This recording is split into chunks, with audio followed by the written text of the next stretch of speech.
وہ یہ جو مریخ سے اترے ہوئے لوگ ہیں ان کو حاصل ہو. لیکن اختیار صاحب اب تو آپ کہہ رہے ہیں نا کہ سہیل آفریدی صاحب وفاق کے ساتھ آن بورڈ ہیں, وہ میٹنگز میں بھی آتے ہیں, پرائم منسٹر صاحب بلاتے ہیں تو بھی آتے ہیں, تو دہشت گردی کے خلاف جو کاروائیاں ہیں اس پر تو پہلے سے اگر ہم کمپیئر کریں تو اب تو آن بورڈ ہیں. وہ خواجہ آصف صاحب بھی کہہ رہے ہیں کہ آن بورڈ ہیں وفاق کے ساتھ. تو کیا کریں, لائسنس ٹو کل دے دیں, کرپشن کی اجازت دے دیں, قانون کو اپنے ہاتھ میں لینے کی اجازت دیں, جو مرضی کرتے پھریں. وہ جو آتے ہیں وہ ان کی آئینی دستوری ذمہ داری ہے. جو یہ کر رہے ہیں یہ اشرافیہ بننے کی کوشش کر رہے ہیں, اور وہ اشرافیہ جو اپنی اتھارٹیز کو مس یوز آف اتھارٹی کرتے ہیں. سہیل آفریدی صاحب جو ہے, کل میں نے دیکھا ہے, وہ کوئی کرپشن وغیرہ ختم کرنے کے کوئی اجلاس کی صدارت کر رہے تھے.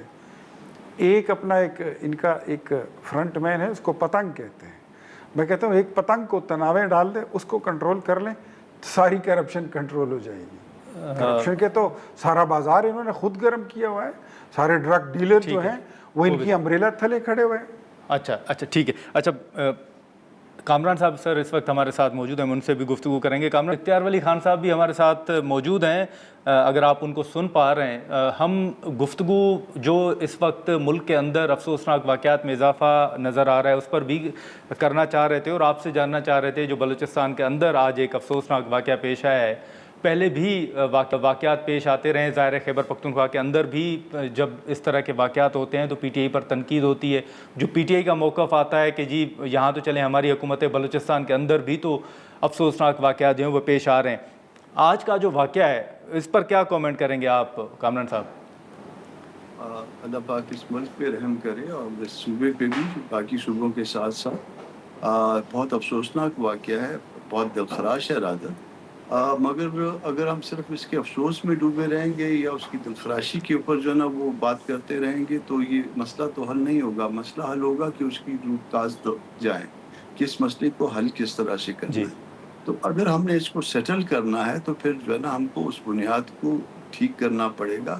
آپ یہ دیکھیے کہ گورننس جو ہے وہ صوبے میں کیا ٹھیک ہے اور کب سے ٹھیک نہیں ہے اور کیوں ٹھیک نہیں ہے اور کس طرح سے ٹھیک ہو سکے.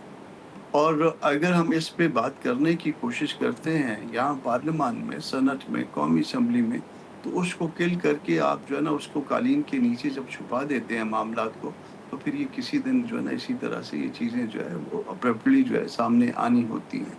اتنے نہیں کامران صاحب, آپ کی جو اسپیچز ہیں ان کو سینسر کیا جاتا ہے آپ کے مطابق؟